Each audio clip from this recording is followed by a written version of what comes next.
ایک دور میں دنیا میں تیسرا سب سے بڑا ایٹمی ہتھیاروں کا ذخیرہ رکھنے والا ملک روس کے سامنے چند گھنٹے بھی کیوں نہیں ٹک پایا؟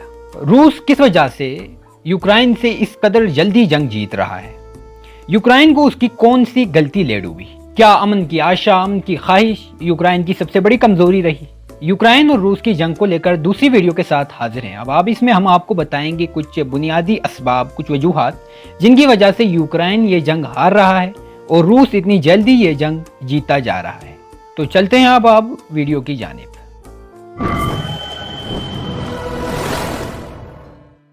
آج تک 8 خود مختار ریاستوں نے عوامی طور پر کامیاب نیوکلیئر دھماکوں کا اعلان کیا ہے۔ NPT یعنی non proliferation of nuclear weapons یعنی جوہری ہتھیاروں کے عدم پھیلاؤ کے معاہدے کے تحت 5 ممالک کو دنیا میں نیوکلیئر ویپن سٹیٹس تسلیم کیا جاتا ہے، جن میں امریکہ، برطانیہ، رشیا، فرانس اور چائنا شامل ہیں۔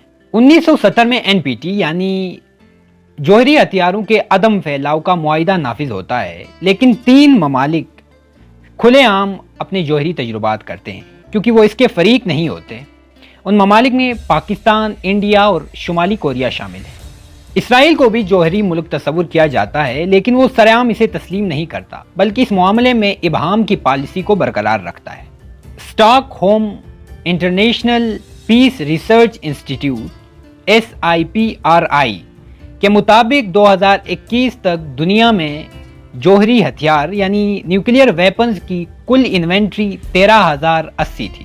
1991 میں جب یوکرائن USSR یعنی سوویت یونین سے علیحدہ ہوا تو اس کے پاس 1900 اسٹریٹجک اور 176 انٹر کانٹیننٹل بیلسٹک میزائل تھے اور وہ دنیا میں تیسرا ایٹمی ہتھیاروں کا سب سے بڑا ذخیرہ رکھنے والا ملک تھا۔ یوکرائن نے دسمبر 1994 کے پہلے عشرے میں روس، امریکہ اور برطانیہ کی ضمانت پر اپنے تمام نیوکلیئر ویپنز یعنی ایٹمی ہتھیار روس کو واپس کر دیے اور غیر نیوکلیائی ریاست کا درجہ حاصل کر لیا۔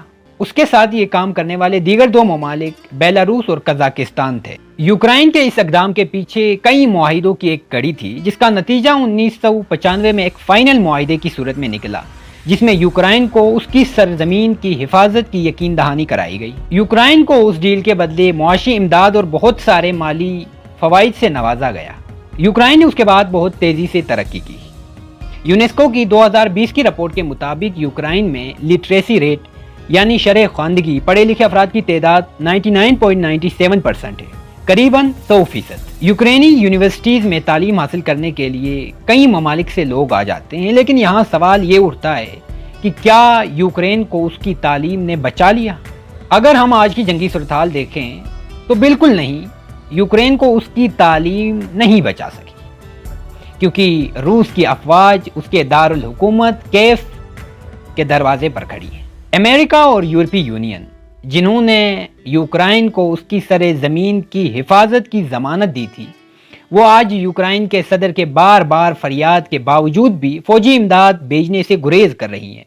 کیونکہ اس بار ان کے سامنے افغانستان اور عراق کے معصوم بچے نہیں ہیں، بلکہ ان کے سامنے روس کی مضبوط ترین تربیت یافتہ فوج موجود ہے، جو ضرورت کے مطابق ایٹمی ہتھیار بھی استعمال کر سکتی ہے۔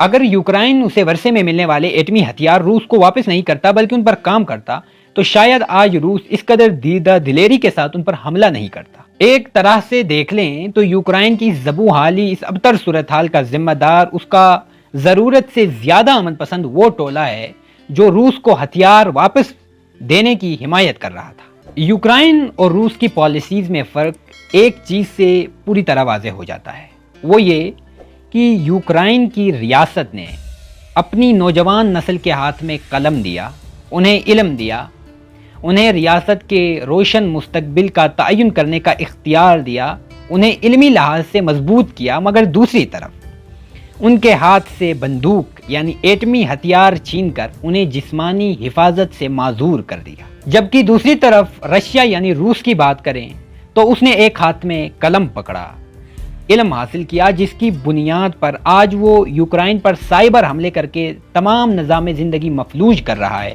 جبکہ دوسرے ہاتھ میں اس نے بندوق یعنی ایٹمی ہتھیار تھامے رکھے اور اسی بنیاد پر آج وہ یوکرائن کے شہر پر شہر فتح کرتا جا رہا ہے۔ اس سے یہ ثابت ہوتا ہے کہ دنیا میں وہی قومیں ترقی کرتی ہیں، وہی قومیں خود کو بچا پاتی ہیں جن کے پاس علم کے ساتھ ساتھ ہتھیار بھی ہو، جن کے ایک ہاتھ میں قلم ہو تو دوسرے ہاتھ میں بندوق ہوتی ہے اور وہ ضرورت کے حساب سے دونوں کا استعمال کرتے ہیں۔ اس سب صورتحال کو دیکھتے ہوئے ہم یوکرائن کے ایٹمی ہتھیار روس کو واپس کرنے کے فیصلے کو شاید ایک غلطی کہہ سکتے ہیں، ایک ایسی غلطی جس نے یوکرائن کو پوری طرح بے دست و پا کر کے رکھ دیا ہے۔ روس اس کے شہر پر شہر فتح کرتا جا رہا ہے کیونکہ اسے کسی بڑے خطرے کا سامنا نہیں ہے، اسے کوئی بڑا رسک نہیں ہے، اور اس وقت سب سے بڑا رسک نیوکلیئر حملے کا ہوتا ہے کہ یوکرائن کے پاس کوئی ایٹمی ہتھیار ہوتا تو وہ روس پر ایٹمی حملہ کرتا، لیکن جب اس کے پاس کچھ بچا نہیں ہے تو روس بے فکری کے ساتھ بے خوف ہو کر یوکرائن پر قبضہ کرتا جا رہا ہے۔ امید ہے اب آپ یوکرائن اور روس کو لے کر بنائی گئی ہماری دوسری ویڈیو بھی آپ کو پسند آئی ہوگی۔ اگر ویڈیو پسند آئی ہے چینل سبسکرائب کریں، بیل آئیکن پر کلک کریں تاکہ ہماری مزید ویڈیوز آپ تک سب سے پہلے پہنچیں۔ بہت شکریہ۔